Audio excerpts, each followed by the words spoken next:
One night when I was in college, I was really excited for midnight. My roommate at the time was like, dude, why are you excited? And I said, dude, Sims 4 is coming out. And he laughed.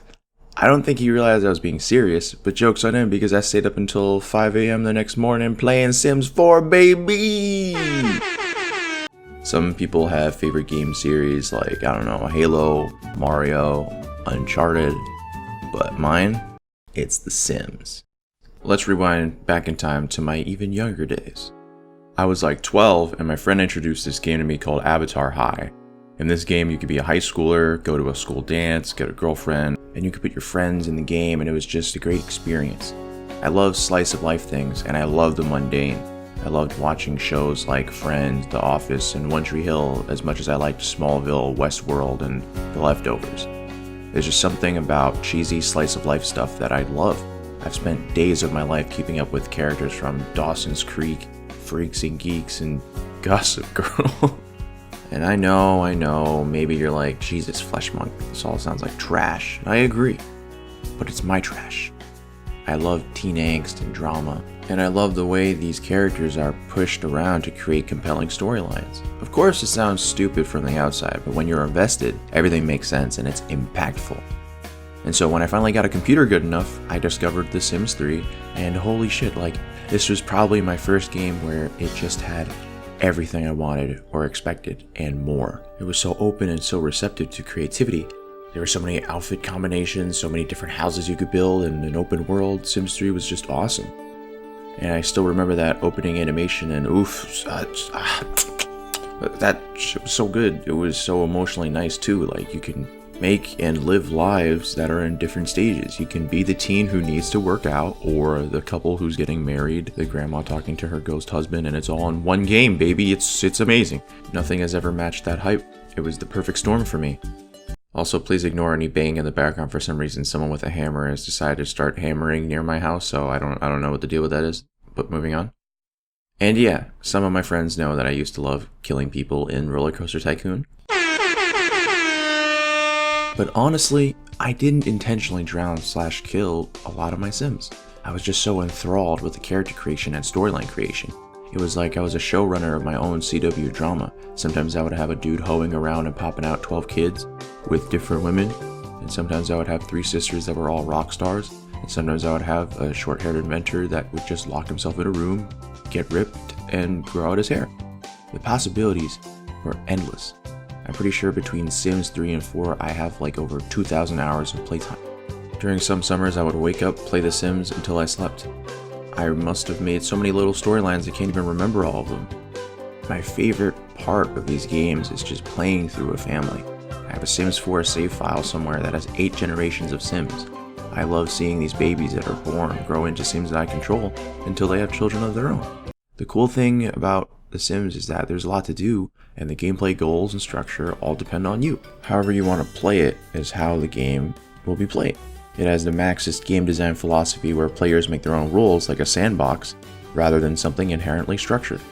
Will Wright, the founder of Maxis, said that he wanted The Sims to feel like a toy box or like a playhouse, something akin to toys in video games as opposed to a very structured start and end. There's a whimsical sense of fun with these games, and they know what they are. The games are very aware that they're just a very big, very digital game of house. It never takes itself too seriously, and if you allow it, it will give you a deep sense of immersion. Just like the trashy dramas I watch, as soon as you get invested, everything just fades away. Characters do what they will, and the world keeps you busy. Your Sim who is just a waiter works her butt off, practices recipes at home, and becomes a sous chef. But at the same time, maybe she's also looking for a guy to settle down with, but everyone's awful. So to unwind, she'll talk to her siblings or go swimming or fishing or something. It's the tiny moments that make the game so good. I mean, there's a reason why there are no other Sims games, right? No one else has even taken a huge stab at it. Sims 3 is fucking awesome. It was my gateway drug to the whole series and probably why I'm so into The Sims in the first place. The game itself is complete, but the expansions add so much more. You got seasons, college, city living, vampires, witches, aliens, pets, all types of shit. The only thing bad about this game is it basically runs like ass once your save file has gone on for a while. I remember I used to load into Sims 3 and it would take 10 minutes of real time to load a save file, and my computer wasn't even that bad. It also has this seamless open world that was so expansive and wild and customizable. You can make your own bars if you didn't like the one in town. Same with your house even. And there were mods to adjust even more stuff if it wasn't enough. Oh, and the music was awesome. Hands down, Sims 3 was the bomb.com.eu.gov. Sims 4 is really good. It's strange because I loved and played Sims 4 as much as I did 3, but there are definitely a lot of issues. At launch, there were a lot of limitations like no pools and no toddlers.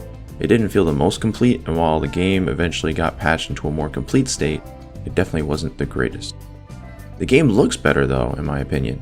The more stylized art style means that the game can run better than its predecessor, while still looking a little bit more visually advanced. The game is also further optimized by its major change, which is the world no longer being open. Instead, now when you leave a lot, there's a loading screen. However, the loading screens are really quick, and this creates a really fast loading time for the game overall, which is better than the 10-minute initial loads for Sims 3. Unfortunately, the DLC for Sims 4 doesn't really live up to the Sims 3 DLCs. The content is less interesting, and it just seems like EA spinning their wheels and repeating stuff until they make Sims 5. And they're still as expensive. If you're personally trying to get into The Sims, go with either 3 or 4. 3 is super cheap right now, and 4's base game is relatively cheap too. Even if you've never tried any of the games and think that they're bad, I'd recommend just trying it out. Try and get a feel for the game and just live your life. Maybe you'll get invested, maybe you'll live 8 generations in The Sims world. There's definitely this stigma against the Sims series, as if you play it, you aren't a real gamer. Well, I'm here to say, to hell with that, and give it a try. You'll never know if you never play it. Thanks for watching. Stay cool, and stay fleshy. Also, we hit 380 boys. Let's get it to 3.8 million. let's go. Let's get it.